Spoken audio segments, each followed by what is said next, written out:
Hey, what's up, guys? It is Sunday, September 28th, and I'm sorry I'm getting this video out so late / early now. Was having some power issues, and I didn't think I was going to be able to put any videos out. I was thinking about just putting out some pics, posting it from my phone, but then I ended up waking up a little early and getting ready for church here in just a little bit. And everything was working, so I'm like, okay, maybe I have time to throw out some videos. So I got 6 picks for today's slate, and I'm gonna break them down for you, and I'm gonna tell you up front if you don't want to take all 6, which 2 I would pull off of this if you want just a 4-man, and we'll talk about a 2-man as well. But yeah, I'm gonna be going with James Cook over 16.5 fantasy score. Sterling Shepard over 33.5 receiving yards. We're going to go Jordan Mason for 1 touchdown. Surprised that's not a goblin. So we're going to take it at a fair rate. Harrison Butker over 1.5 field goals made. I think this will probably end up being a goblin, but we're getting it at a full multiplier right now. Going to go Cam Skattebo over 14 fantasy score and Hunter Henry over 5.5 receiving targets. Now, if you cut this down to a 4-man, I would take out Skattebo and Butker, I think. That's the 2 I would take off. I still like them, but if you don't want to go full 6-man, Hunter Henry and Jordan Mason, Sterling Shepard, and James Cook. If you wanted to reduce that down to 2 and just do a 2-man, Hunter Henry's got to be in there. 5.5 targets, that's got to be in there. I mean, you could mix these up. I like all these. I mean, like Hunter Henry with Jordan Mason for 1 touchdown. I like that. And then it's got to be something with Hunter Henry, though. That's my favorite play of the day. You can match with any of those. James Cook. Those would be probably my 2 contenders. Jordan Mason and James Cook matched with Hunter Henry. If you want to do a 3-man, there you go.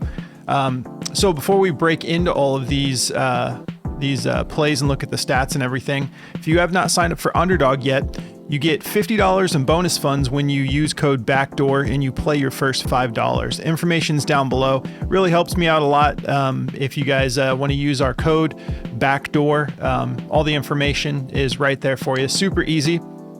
And then if you want a free $20 just to have some fun with, you don't have to deposit anything. Just put the code in, Backdoor, over at Chalkboard. They run all sorts of really cool specials. It's a fun mobile app. And you can get crazy with the multipliers too. And Sunday is the day to play Chalkboard because there's always a ton of specials every day, but they've been really getting after it.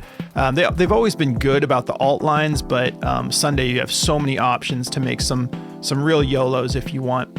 And plays as low as $1, like most. That used to be more of a rare thing, and Chalkboard was always on top of that, but now everyone's kind of jumped on board with letting you play as low as $1 if you want to be like me and just make a bunch of slips and not go too deep unless you really feel good about it. I'm more about the variety of plays that I can get into versus putting a ton on just one, play, but that's just me. If you guys don't mind, do me a favor, like the video, hype it up. There's a little hype button after you like it. If you guys don't mind, that helps me out a ton. And if you have any questions about anything, hit me up in the comments. If you want to just say, hey, hit me up in the comments. All that helps me out a lot, and I appreciate it. All right, so let's start breaking down the plays. Let's see who we got here first. James Cook. Now this should be another just absolute blowout.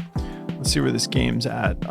Okay, so yeah, 48.5. So they're expecting it to still be a high game total at 48.5.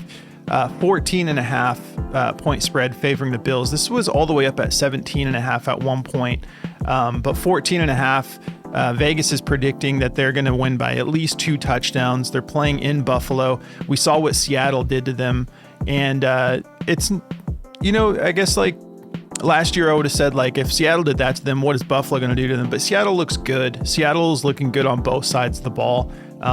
So I think it'll be a similar outing, and you've got New Orleans on the road again against a tough team when they just could not get anything going. So I think that James Cook is going to crush this fantasy score.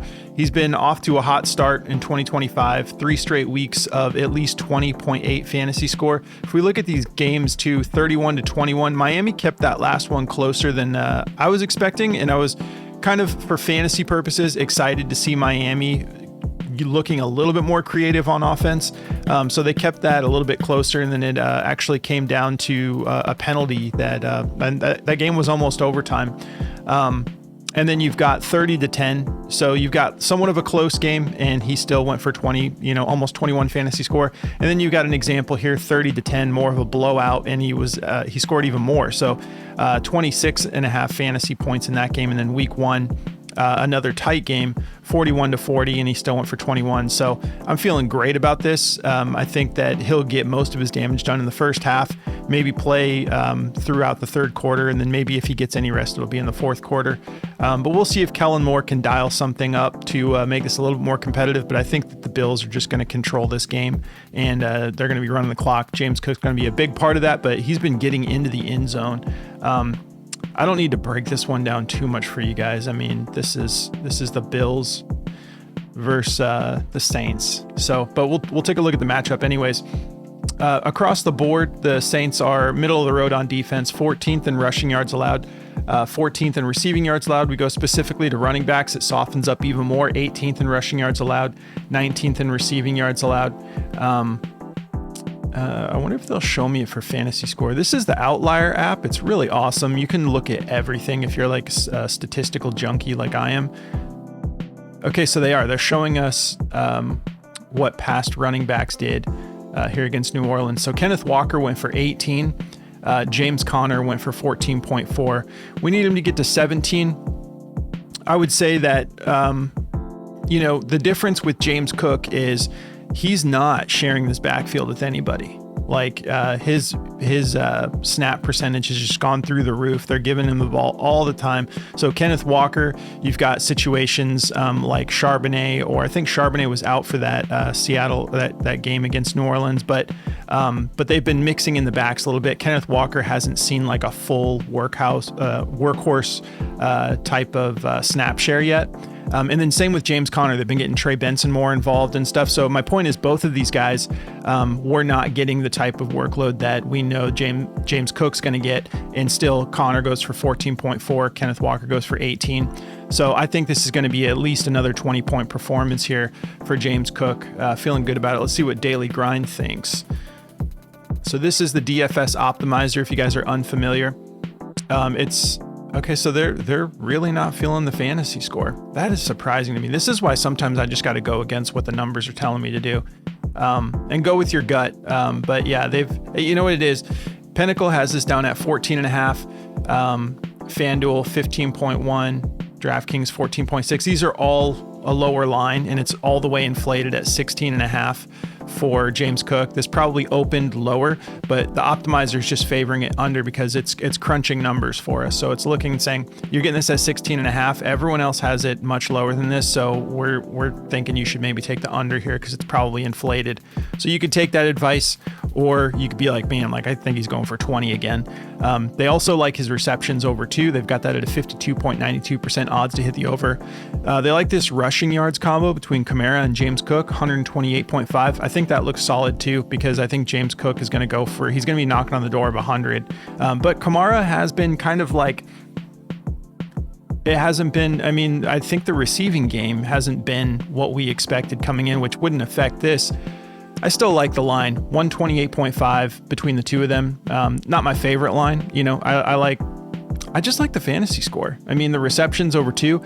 Yeah, I think that's pretty typical of him right now, especially with the amount of snaps he's getting. But at the same time, if they're leading the whole time, they might just be running the ball, and running the clock. So you have some other options there. They also like his rushing and receiving yards combo, 94.5 on Prizepicks. They have it at a 50.94% odds to hit the over. They also like his longest reception over 8.5. Yeah, all of these look good to me. Give me the fantasy score because I want those touchdowns attached. I think he's going to stack that up pretty quick. I think he's definitely getting in the end zone, maybe twice. So that's kind of my thinking, but we'll move on here.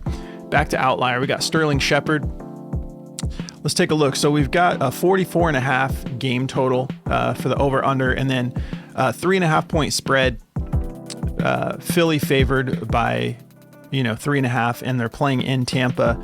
And Tampa has typically, historically, really brought it to the Eagles. These have been fun games. 44.5 seems about right because We do have the Buccaneers dealing with some injuries. Mike Evans is out. Chris Godwin is supposed to make his return, but he's still listed as questionable, but he got some practice in. Like, he got a full practice on Wednesday. Thursday, I think they gave him a little bit of rest, so I don't think he practiced on Thursday.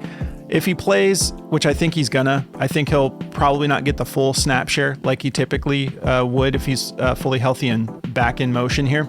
Sterling Shepard emerged last week, though, and he didn't quite hit that receptions demon that I took on I think he missed it by one on my other channel, the J Russo BDFS channel, where I've been putting out the demon plays. But I thought Sterling was going to be that guy that sees a bump here, and he did. He went for 80 yards last week against the Jets.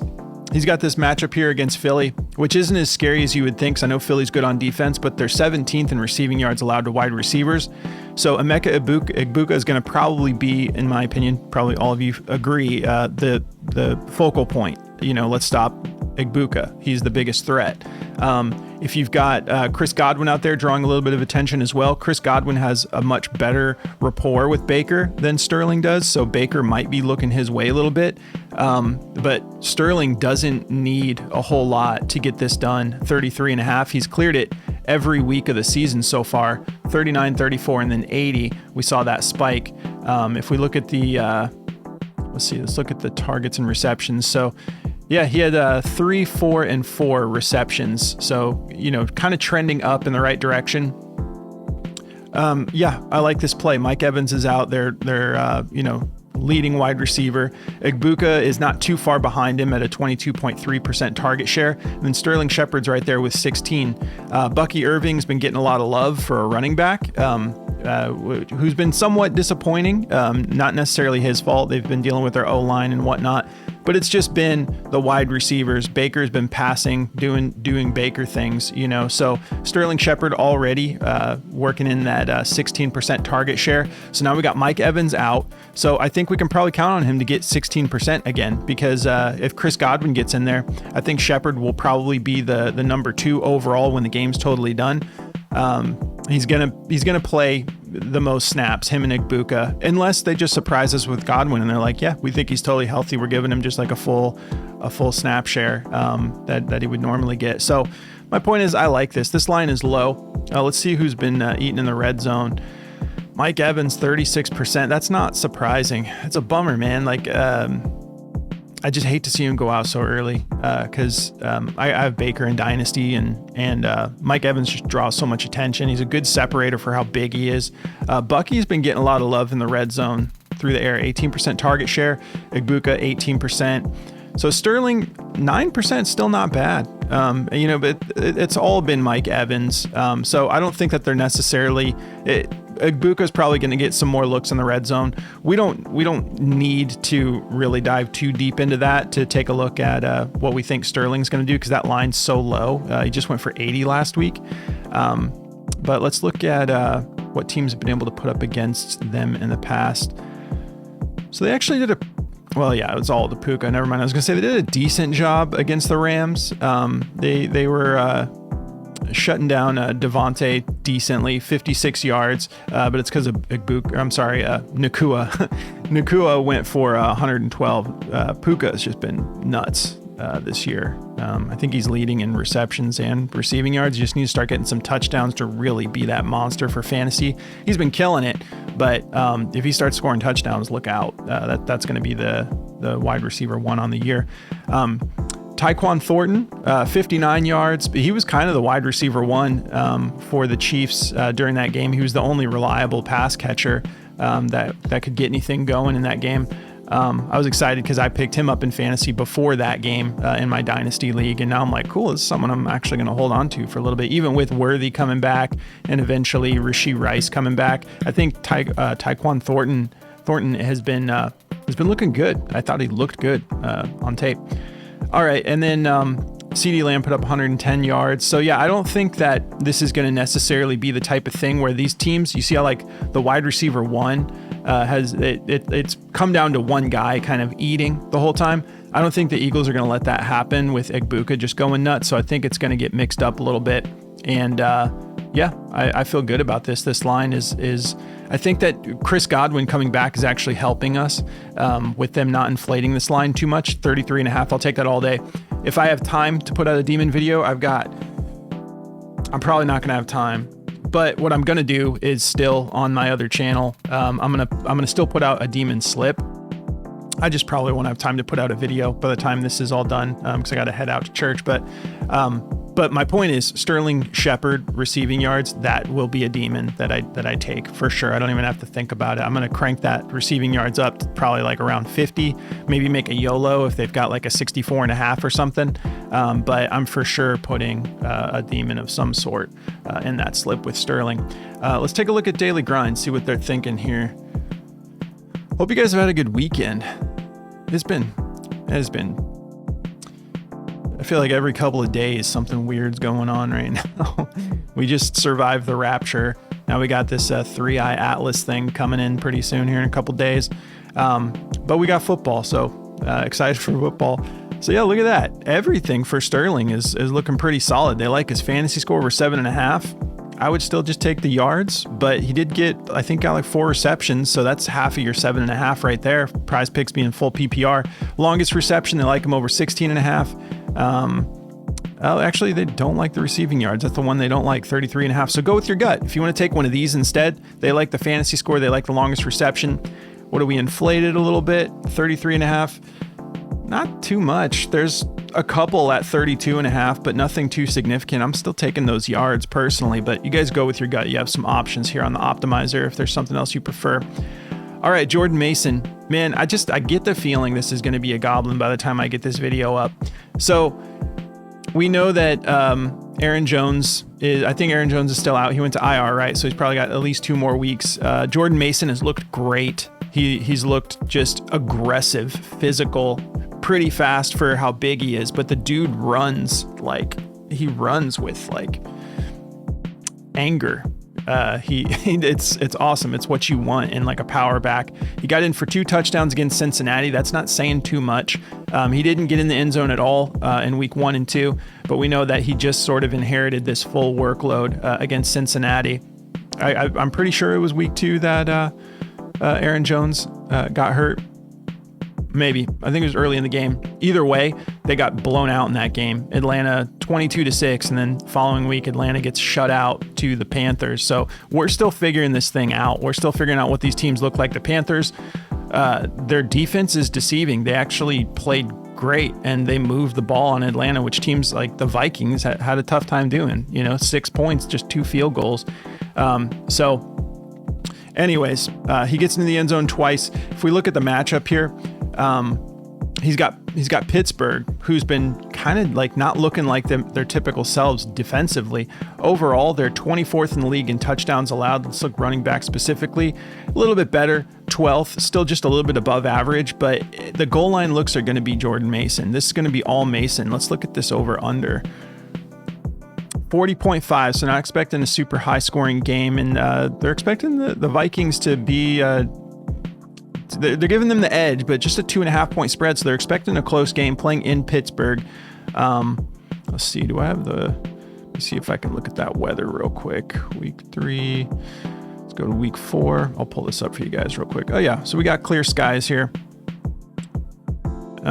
Yeah, just beautiful weather all day. It's partly cloudy, so I only wanted to check that since we're outdoors, which excuse me, in the case of the rain, it actually helps.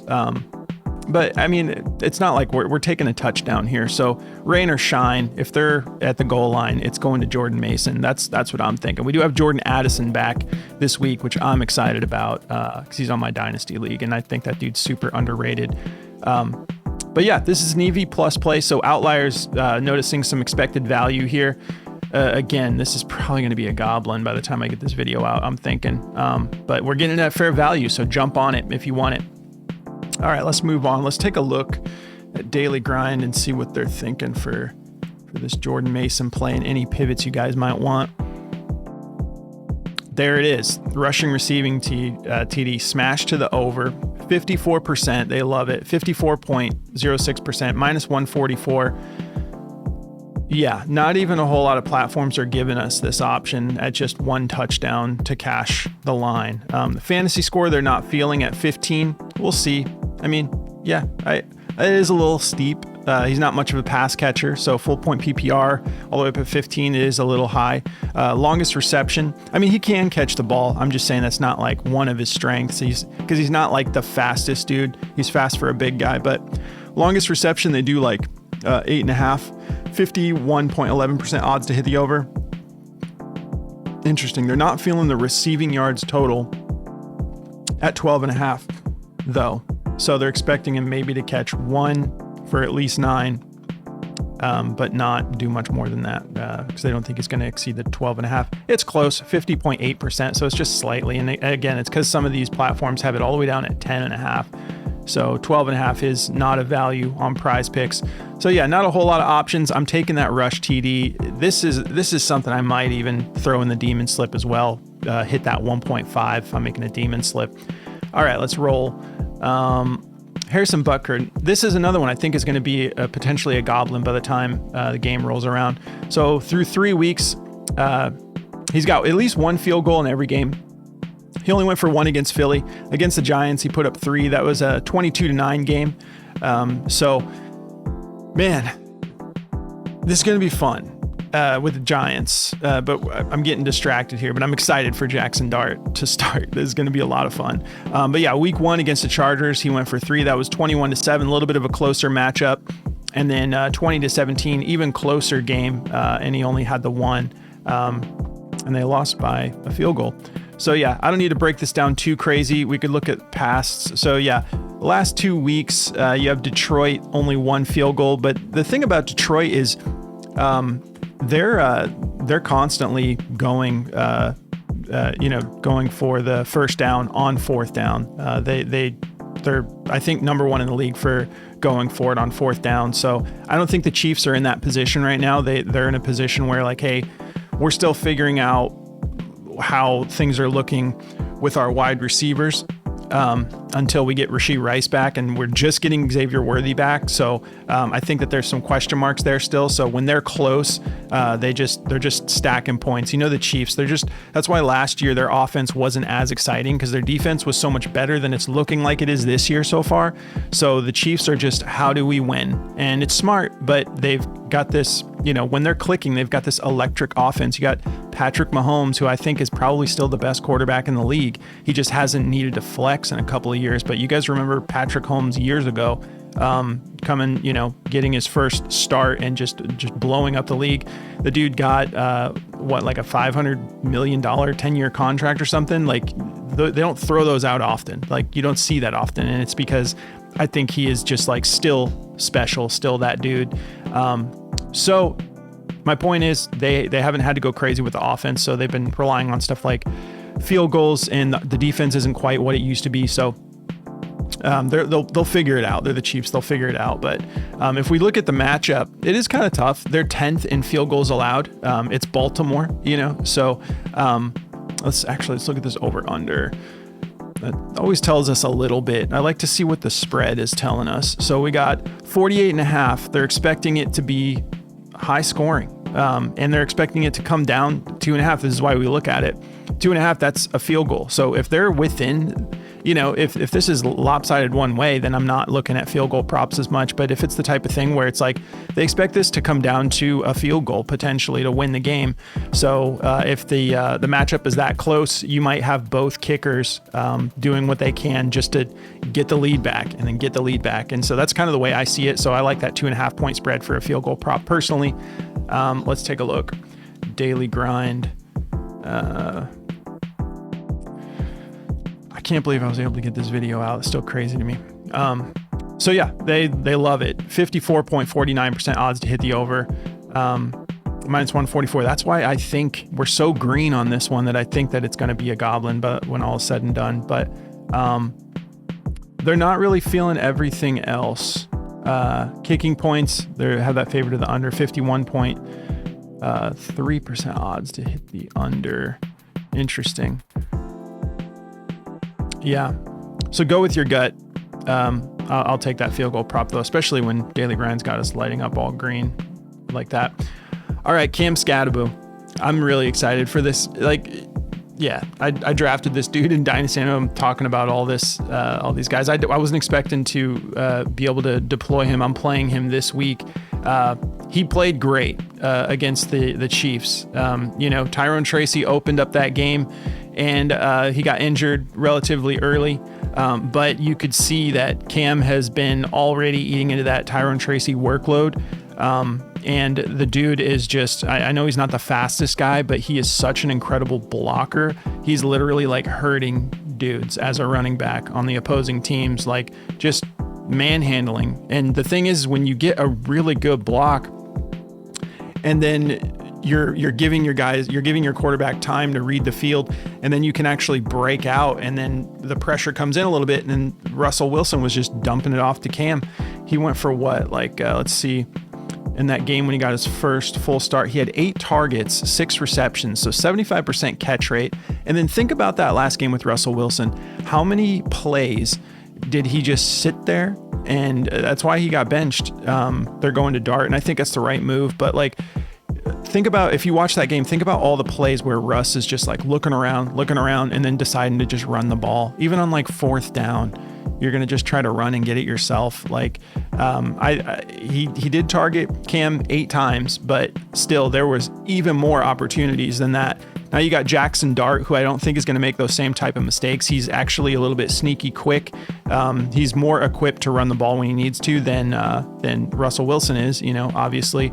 But he might use him as a little safety valve, getting comfortable. I think his receptions were, I think they opened at 3.5. I loved it. And then they're at 4 now. So I'm like, just give me the fantasy score, because he is also another one like Jordan Mason, who is going to get all of the goal line work. But the pass catching upside with this dude. So yeah, 6 receptions, that's 6 points alone right there. That's why I'm going fantasy score. I just feel good about it. Let's look at what he ended up, because he got into the end zone. Chiefs are just as tough to run against. The Chargers are actually,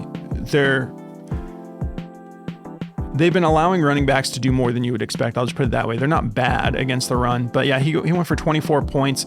Even in the week earlier against Dallas, which isn't real exciting, he hadn't fully established himself. He got a good snap share, but still 40-37, and he still went for 13.9 without the lion's share of the carries and the plays like he got last week. And now this week we're going in and yeah, I think it's going to be fun. I think Jackson Dart is going to really help Malik Neighbors and Wan'Dale Robinson. Maybe he's a little shaky for the first quarter or two. He's getting his start all of a sudden, and but I think that these two, I think Cam is going to be the future, at least for a little while, for the Giants, and I think Jackson Dart's going to work out for them. I think they did great in the draft this year. What are you freezing on me? Oh, no, okay. I want to look at one more thing before we check out Daily Grind and move on to the next play. So we're going to go to rushing receiving yards here. Look at the matchup. So 8th in rushing yards allowed, 11th in receiving yards allowed. So yeah, above average, they're in that good spot, but they're not like top 5 or anything. We go specifically to running backs, it tightens up a little bit more. 4th in rushing yards allowed to running backs, 7th in receiving yards allowed. Now let's take a look at receptions. What are running backs doing to the Chargers receptions wise? Look at that, 25th. It opens up quite a bit. So they're averaging 5.3 receptions allowed to running backs alone per game. And then you've got Cam, who he's on pace to be the leader in the league for receptions to a running back for sure. If he went for 6th last week alone. Christian McCaffrey was definitely going to take that down, to be honest with you. But let's take a look. Receptions wise. So J.K. Dobbins, who really isn't a pass catcher, he had one when they played Denver last week. And then R.J. Harvey, who's coming off the bench, went for 3. So collectively they had 4. And then even Ashton Genty, who's got no offensive line, he still was able to grab 3. So I don't think that Cam is going to have trouble getting us at least 4 receptions, but I really think this could be like a dump off type situation. Like when in doubt, you got Cam, who just trucked some dude in a block, and he's a little bit open now. So just get some extra yards, throw it over to Cam. That's what I think this is going to look like. But yeah, last thing I'll say about Cam is he averaged 10 yards. He averaged 10 yards per attempt last week. We got that on here. Yeah, I thought it was 10. No, these are the rushing attempts. Average yards per reception. So yeah, 10 per reception. Maybe not. Maybe I got that wrong. Against the Chiefs, still 6. It was 6. Yeah, it wasn't 10. It was 6. That's right. I got it mixed up. He had about 10 attempts and went for 60. He went for like 60 and 60.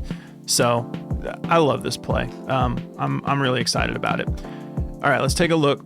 Daily grind. They might be a little bit skittish here. Yeah, they're not feeling Cam. So go with your gut. You just heard my narrative. That's what I'm rolling with. But it is noticing a lot of these platforms have it at 13.5. So all these are just a little bit inflated. That's why it's not a heavy juice to the under, but the optimizer's like, yeah, you know what? There's a bunch of platforms you can get this cheaper on. I don't know if you should take the over on this one. That's how the optimizer works. It's a great tool.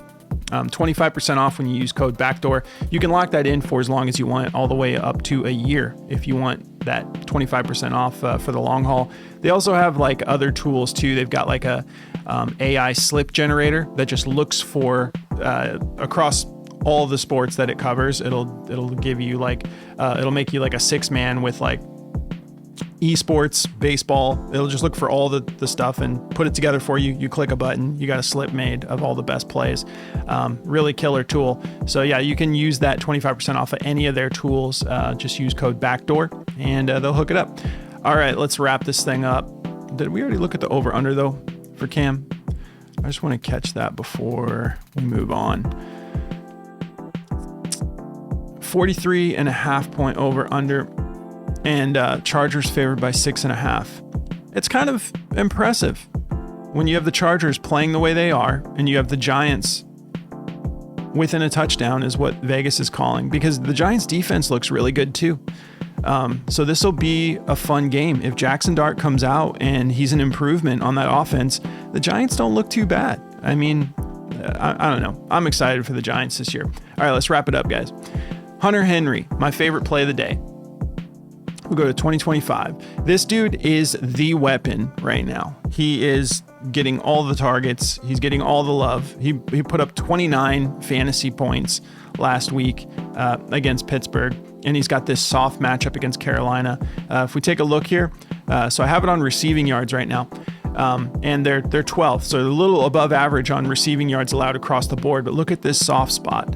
Versus tight ends, 32nd, last in the league. Receiving yards allowed, 74.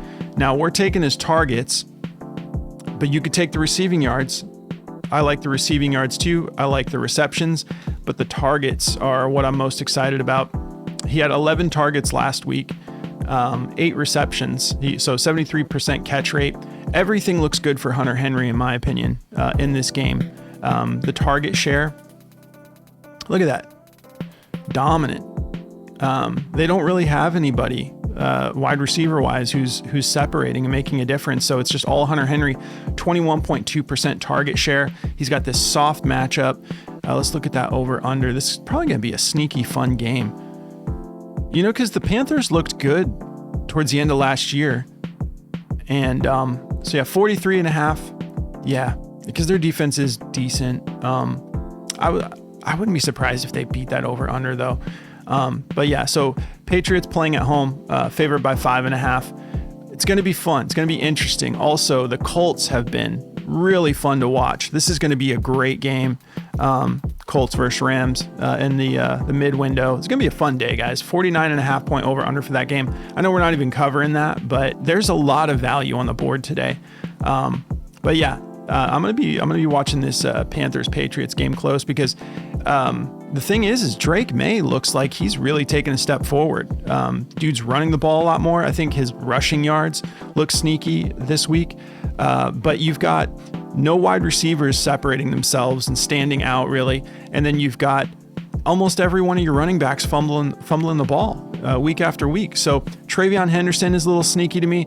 Here's the only reason, like I almost put Travion in the video because you had Ramondre having fumbling issues, and they bring in Antonio Gibson fumbling issues.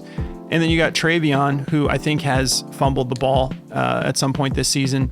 I don't totally remember, but the thing about Travion is like he and Ramondre look like it should just be split evenly right now for a little bit, and then Travion eventually take over. But I think what we're dealing with is Mike Vrabel is just one of those old school guys. Great coach.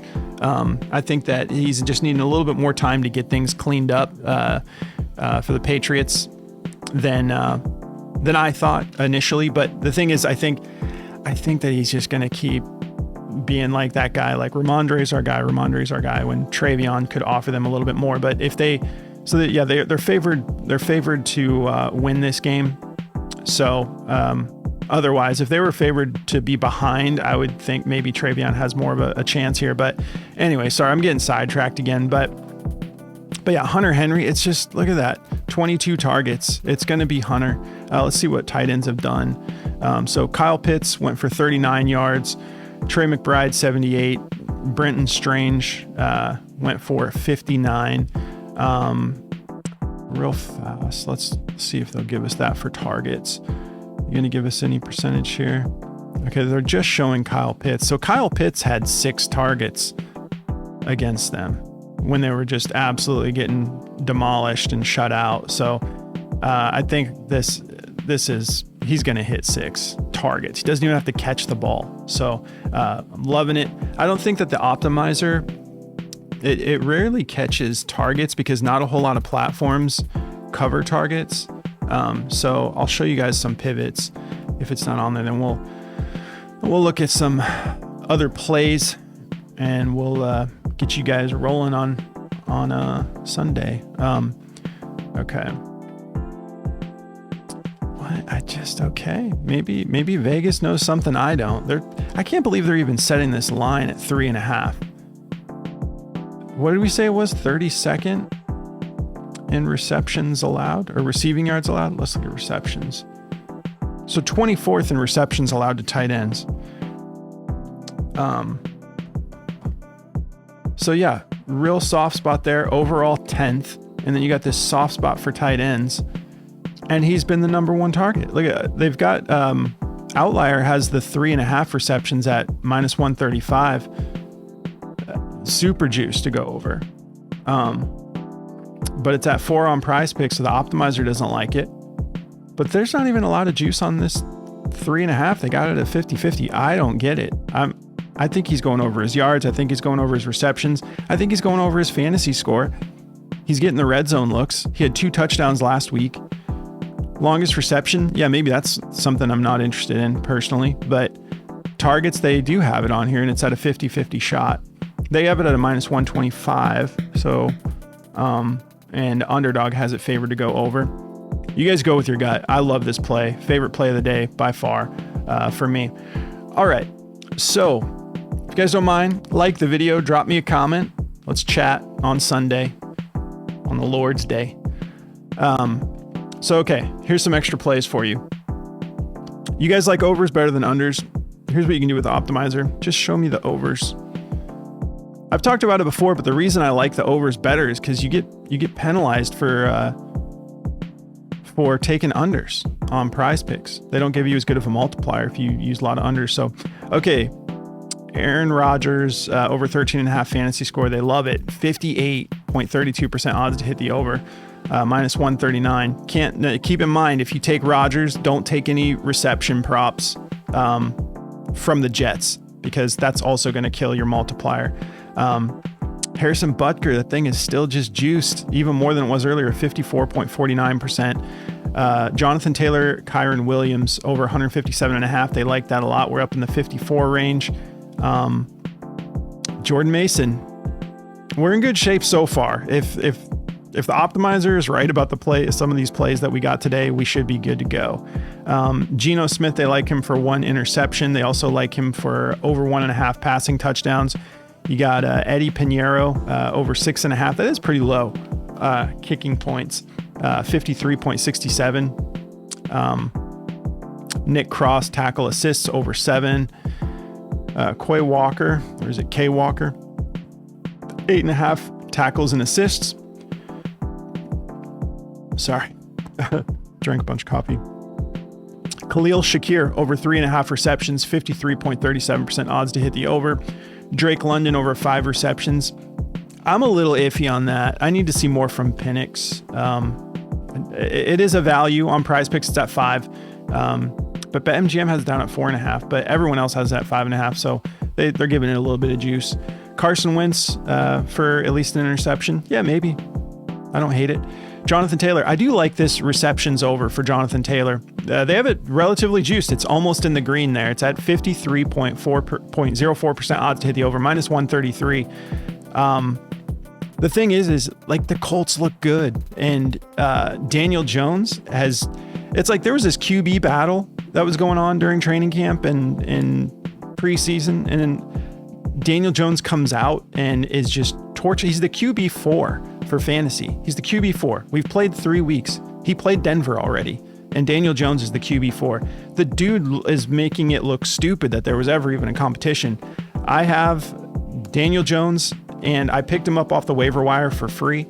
No one wanted him, but I had Anthony Richardson, who I've been just like, he's just been clogging the bench on my dynasty roster since he came into the league. And so I'm like, okay, they signed Daniel Jones. If I get Daniel Jones, then I'm going to have one of these guys are going to be a starter. And I got I got a starter on my bench. I'm starting Daniel Jones over Baker Mayfield this week. And all that being said, Jonathan Taylor looks great. Their wide receivers look great. Their rookie tight end, Tyler Warren, looks great. Their defense looks great.